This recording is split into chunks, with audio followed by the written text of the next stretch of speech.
The margin of support for the sales tax increase in the Senate Finance Committee today could be an indication that the issue did not lose its steam over the weekend.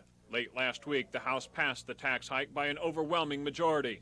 Tax supporters were afraid opponents would lobby hard during the week between the House and Senate votes and the proposal would lose ground. But the ground seems firm one day before the crucial Senate vote, with Republicans and Democrats alike expressing open support for the proposal.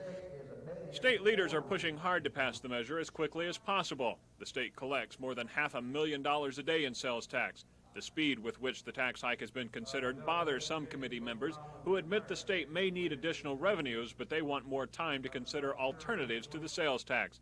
Many committee members did not debate the tax hike. There were no attempts to amend the bill, and Senate leaders will try to keep it unchanged all the way through the process tomorrow, when they confidently say they will pass the 1-cent sales tax increase by a wide margin. Charles Schnitzer, Action 4, at the state capitol.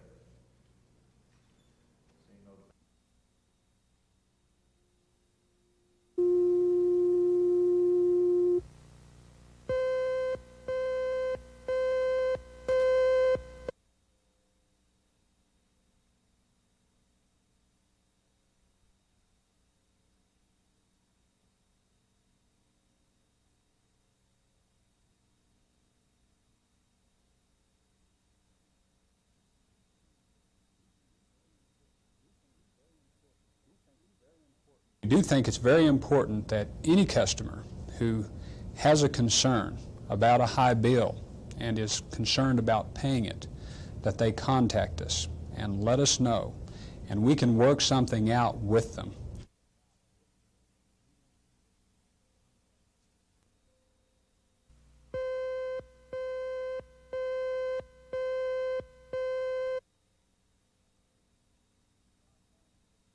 Our family for 3 generations, and whenever we lose a farmer program, and these farmer programs that this support level for wheat work real smooth. The administration is bogging this dairy program down with a lot of red tape, and as a consequence, our dairy farmers are not participating. So the problem is going to get worse. The administration needs to get behind what Congress has told them to do instead of trying to circumvent it in some way or another.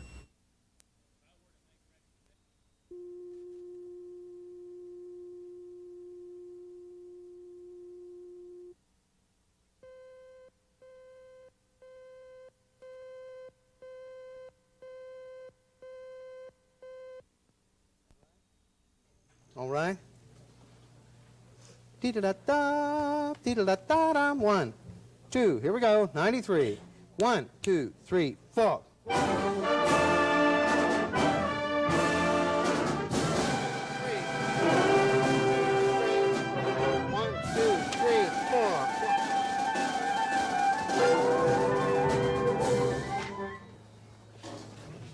You can't play it without thinking it. Again, 93. Get into it. 1, 2, 3, 4. It's not often that high school band students get to work with the composer whose music they're playing. In this case, though, that composer will also conduct their performance, teaching them how to best play his compositions.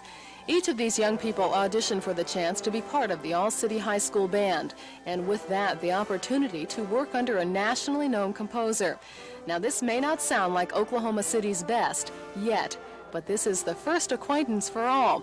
Many have never before seen each other nor the music they're playing.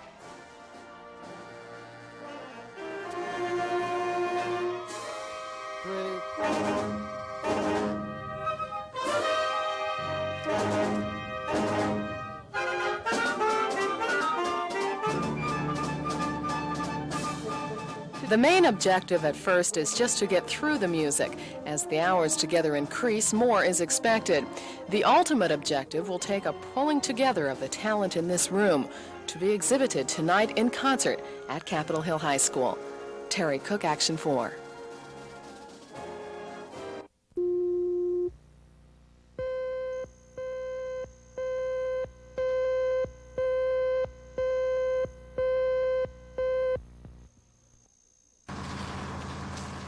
It started just after 2 o'clock this afternoon as a small grass fire. Within minutes, though, the smoke could be seen for miles. What began on the front lawn quickly spread to the wood-shingled roof next door. Gusting winds fanned the flames, sending those sparks back to the original home. Oklahoma City firefighters now had 2 separate home fires to battle and requested backup from Nichols Hills and the village fire departments.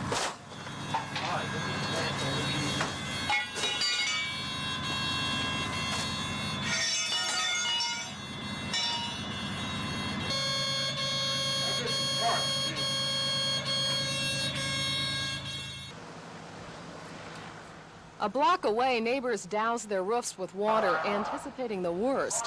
These people are all too familiar with what happens when flames nestle themselves in wood-shingled roofs. We were watching TV, and then a man came driving by, and he was pounding on our door, and before we knew it, he just said that our house was burning and we need to call the fire department.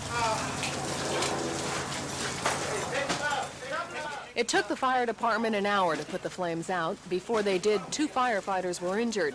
One fell from a ladder and hurt his hip. The second was taken to a local hospital for smoke inhalation. There was a third injury. This man was one of the first to spot the fire while driving through the neighborhood. He tried to fight it with a garden hose before being overcome by smoke. The cause of the fire is not known yet, nor are the damage estimates. Terry Cook, Action 4 in Northwest Oklahoma City.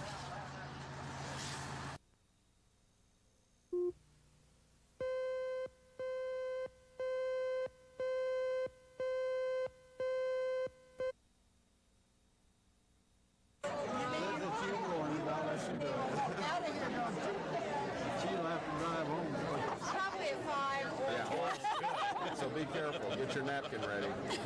Telling people to wear their bibs when I pour their coffee. Get their napkins ready.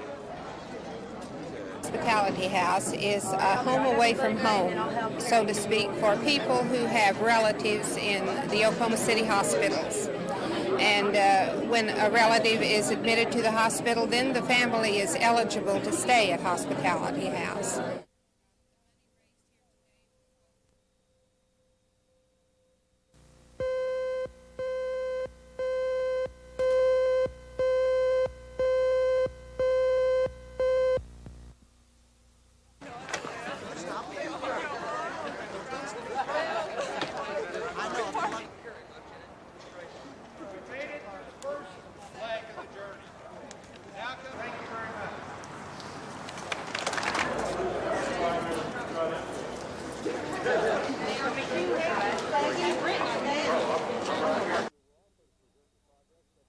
Well, the goals last year were also to preserve the progress, but to stop a bill that would have destroyed their fringe benefits. I think that the legislature, in their knowledge and everything, realized that there have been no pay raises for state employees for 2 years, and that the idea of taking away any more of their fringe benefits is just a terrible idea.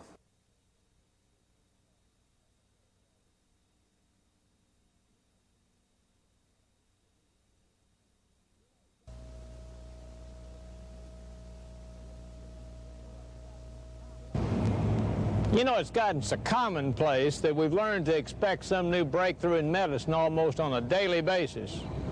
But have you ever wondered why we can't cure the common cold? Now, Dr. Terry Satterwhite has a running joke with patients who suffer from the common cold.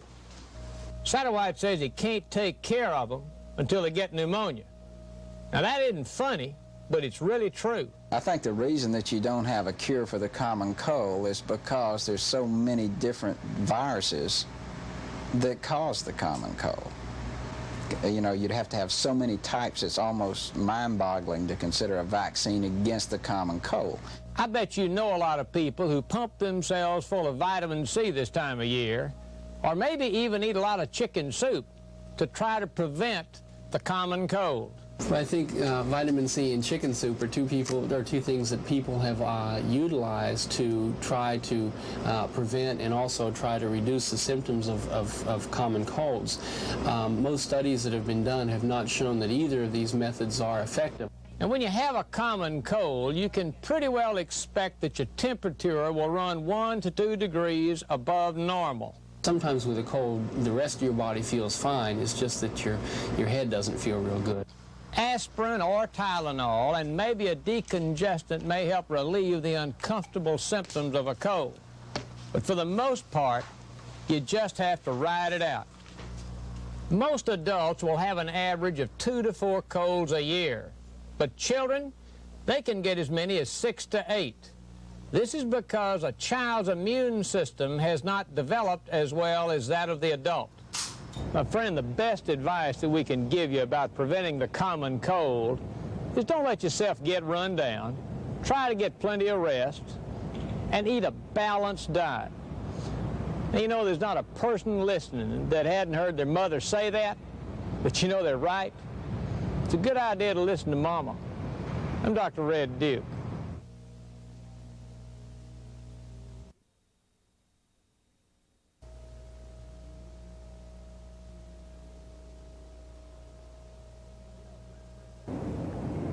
You know, it's really pretty doubtful that any of us are going to get through this winter without a sore throat, a runny nose, or maybe even a fever. Now, people with colds have these symptoms, but so do people with the flu, and it's really important to know the difference. If you have a cold, you may feel sort of stopped up in your head, but if you got the flu, then most of the time, the rest of your body is going to tell you something's wrong. You usually ache all over.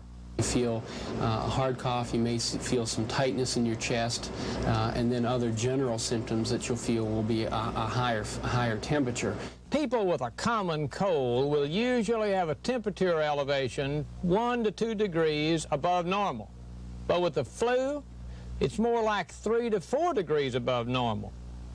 Now, a lot of people think antibiotics like penicillin are really good cures for the flu. In most cases, that is absolutely incorrect. The flu illness simply does not respond to antibiotics. The best treatment for flu is prevention. For certain segments of our society, that means flu shots. Which are the people with heart disease, lung disease, kidney disease, chronic diseases like diabetes, sickle cell anemia, and people over 65. For the rest of us, prevention means getting a lot of rest, eating properly, and trying to avoid closed-in, crowded environments. This especially applies to the smoker. Smoking has clearly been shown to decrease the defense mechanisms in the lung to the entrance of various infections. One really important reason to try to keep from getting the flu is that it sometimes leads to pneumonia. That's not common, but it does occur. Take care of yourself during the flu season. If you're outside on a day like this, that's great. If it's wet and cold, stay dry and warm. I'm Dr. Red Duke.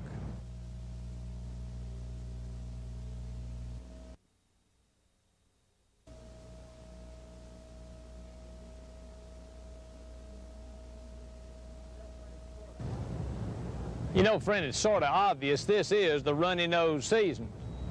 Now, whether you got a cold, the flu, or even pneumonia, it probably started with a sore throat. Now, a runny nose may very well precede a sore throat. Mucus that drains down from the sinuses or the mucous membranes of the nose and throat is very irritating. And when it does drain into the back of the throat, it will produce a sore throat. Now, when you get a sore throat, it's really important to know whether or not it's a strep throat. The temperature is, one, may be much higher than what you'd expect with a common cold. Secondly, the throats may be a lot redder and sometimes have a white exudate or a white covering on them. And thirdly, the nodes in the front of the neck, the lymph nodes that drain the infection, may become very enlarged and very tender. If you really think you have a strep throat, you ought to see your doctor. A strep throat can be treated, but most common sore throats cannot. Aspirin, Tylenol, throat lozenges, and decongestants are about all we can recommend for the common sore throat. There's something else you need to know about sore throats as well. Removing the tonsils does not prevent sore throats. Up until the mid-1960s, doctors really believed that removing tonsils would prevent sore throats. But studies of children that have had their tonsils removed show that they have continued to have as many sore throats as anybody else. My friend, I really wish we had some cure to give you for a common sore throat. But just like the flu and the common cold, prevention is the best measure. Like Mother says, take care of yourself. I'm Dr. Red Duke.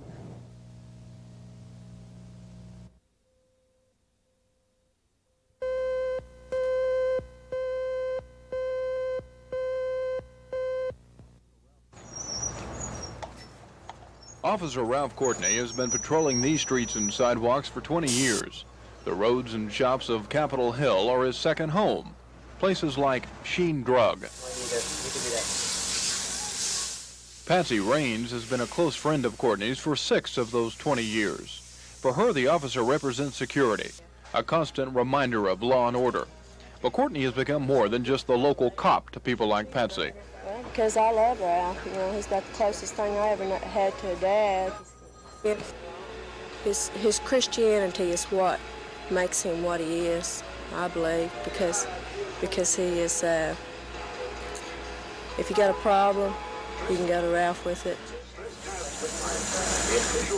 Courtney has made other friends on his Capitol Hill beat, hundreds of them relying on him daily, and they're all worried about their favorite policeman. I saw it come on the news, and I know when they said 44th and Western, I knew it was him. I felt relieved last night when that doctor came out and said he's going to be all right. Well, it's always tragic when a policeman gets hurt, but when it's somebody that you really love and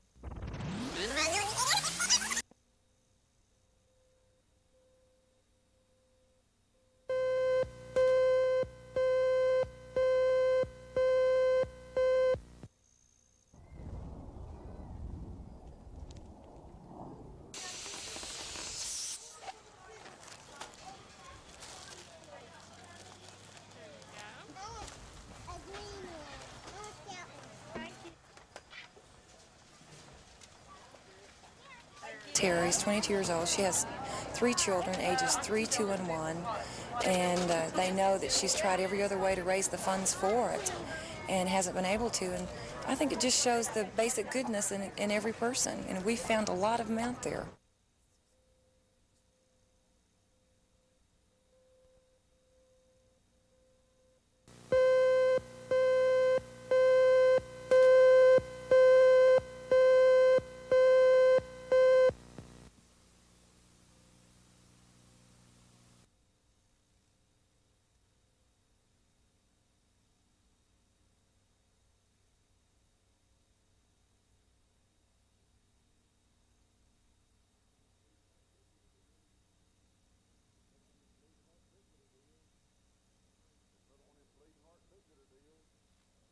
It's another one of them bleeding heart do-gooder deals, and I just, I'm glad he's on your side over there, Walter. It's just a bad bill. This is what you call one of them woolly boogers. Well, frankly, if this is what the bleeding heart do-gooders are for, I'm proud to join the ranks of the bleeding heart do-gooders today. And I think we need to consider these kinds of things very, very carefully. You know, what is a human body worth? What's human ethics worth? What's medical ethics worth? And what's the price of organ donations worth?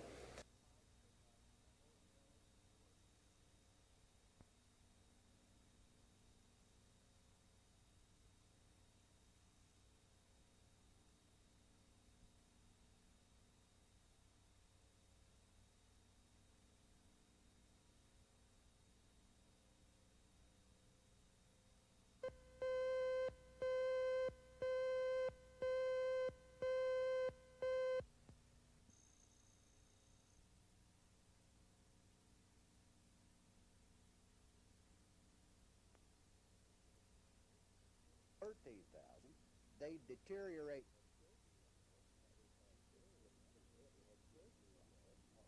It's just simply an education process, and what we've had to do is to get the assistant director of the Oklahoma Department of Transportation over here and to really get down into the nuts and bolts of the operation of that agency so that the people can understand that without some sort of an adjustment in the amount of revenue dollars going to the Department of Transportation, the road building program in the state of Oklahoma has just absolutely come to a stop.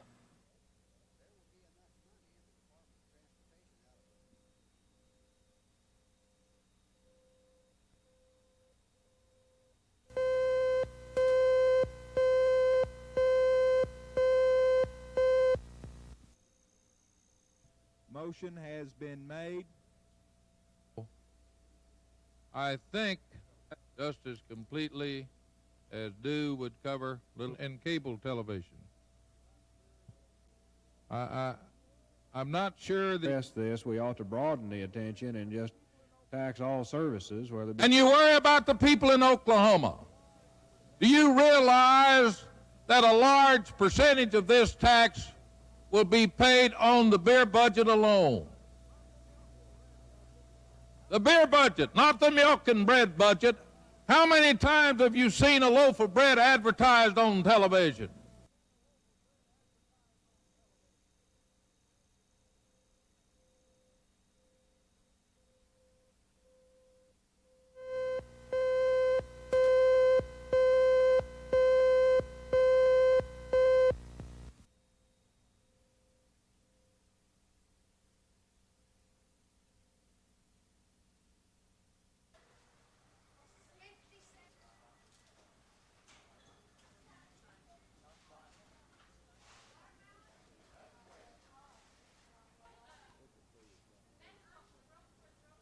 Citrus fruit is not nearly so simple.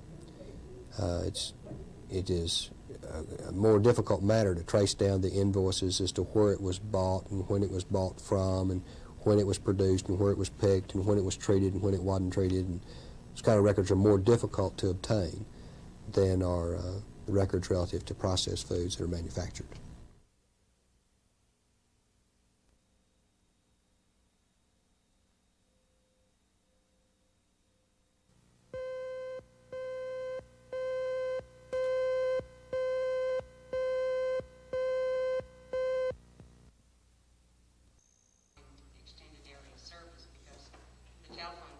The telephone company's just undergone a major fight, but The people here in Luther and to Mr. Dinger also for extending an invitation. Obligations. There are certain procedures that the commission has to follow. Mr. Victor Byrd, if something goes against you the wrong way, please. I personally know that the commission will commit itself to effecting as quickly as possible a very fair and equitable solution to the problem regarding FX lines.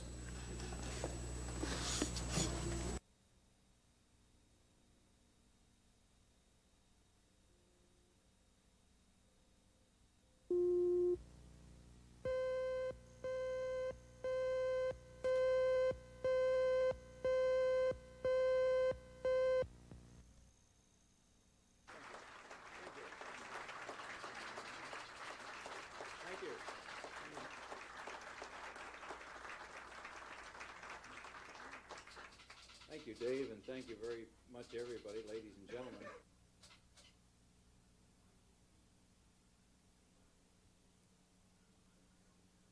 As being the most cost-effective way to project air investigation, and that's after they meet the minimum qualifications.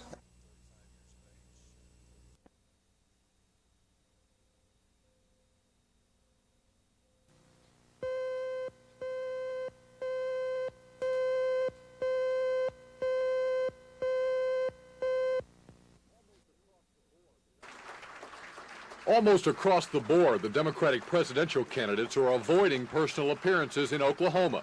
For example, John Glenn canceled an Oklahoma City appearance scheduled for today. And though he's been here more than the other two frontrunners, campaign staffers say privately they're disappointed. Walter Mondale has the best financed Oklahoma campaign, but he hasn't visited the state since November, and no appearances are scheduled in the next 9 days. Gary Hart was supposed to be here Tuesday and Wednesday. That was canceled. So far, the only candidate scheduled to be here before the caucuses is Jesse Jackson on Thursday and Friday. Why aren't they here? One reason, say campaign officials, is because Oklahoma is a caucus state, where a good organization is more important. But the head of the state Democratic Party dismisses the notion that a personal appearance is not important. It can be a major factor, especially when you've got a candidacy of someone like Jackson or Hart, where there's a lot of shall we say, spirit and enthusiasm when the candidate is around or when they see the candidate, and getting a late organizational start. Yeah, I think if it were close, that could very well make a difference. Well, campaign officials say it's not imperative their candidates show up in the next 9 days. All say they are trying to get them here. Every newspaper in this state, it seems to me, has one or two more stories about Gary Hart nearly every day, and certainly the newscasts are carrying that. But I think it would be even more helpful to have him here. And Democratic Party officials say they think visits by the candidates could help boost attendance at the caucuses a week from Tuesday. Jeff Fowler, Action 4 tonight.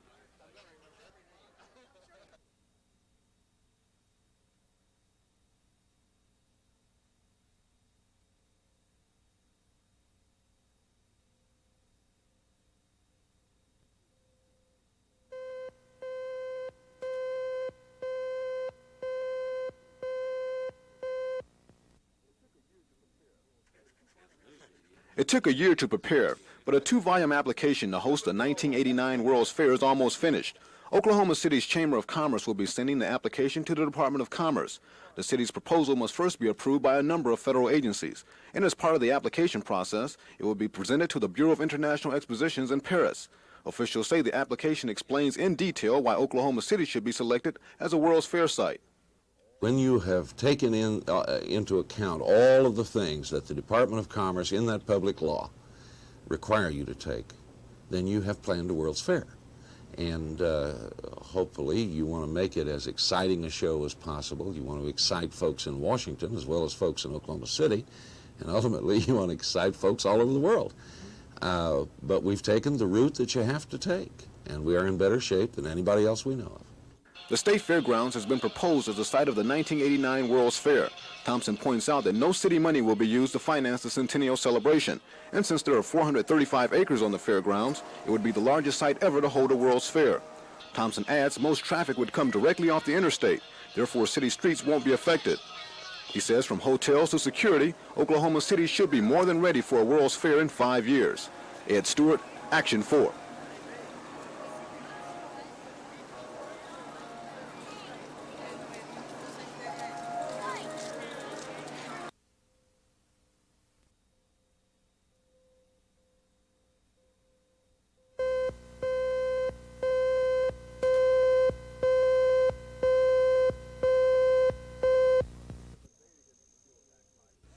Most of the debate against the fuel tax hike wasn't over the tax itself, but rather where the state would spend the $48 million it would raise each year. Senators from rural districts wanted the counties to get a bigger cut of the pie, but those who wanted the state to get most of the money to match federal highway dollars prevailed just barely. The tax hike passed without a vote to spare, 25 to 21. Senate leaders tried again to get the 32 votes required to put the hike into effect immediately, but they failed. Nobody said this was going to be easy, and nobody said it was going to be quick. We've been working on this bill for a long time.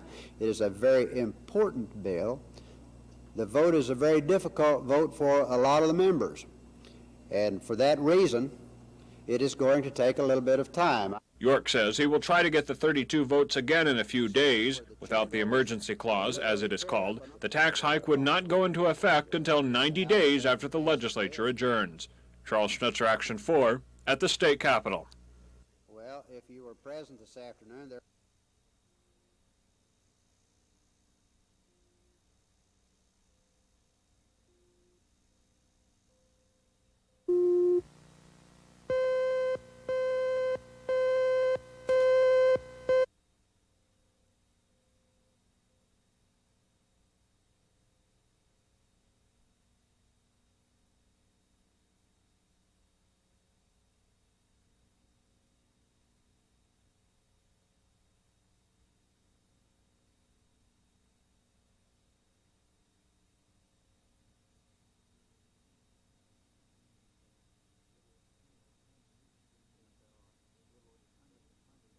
and that there are literally hundreds and hundreds of grain-based products in the grocery stores today, and each one of these are a number of different lots. So far we've tested about 200 products, and we've found 3 with high levels of EDB. Certainly we're encouraged to go on. We have many, many more products to test that haven't been tested yet, and we certainly envision that we will find other products with high levels.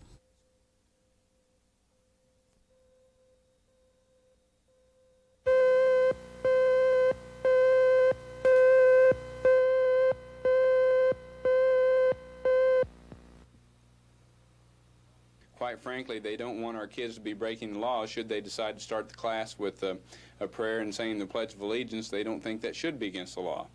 Or when they find out that, the Supreme Court says it's illegal to post the 10 Commandments in the schoolroom, Oklahomans don't think that should be against the law. So hopefully we'll be able to make this change. I'm optimistic that we'll be able to pass it in the Senate. It's going to be much more difficult in the House, and it's going to take a lot of support from a lot of people throughout the country to get it passed through both houses.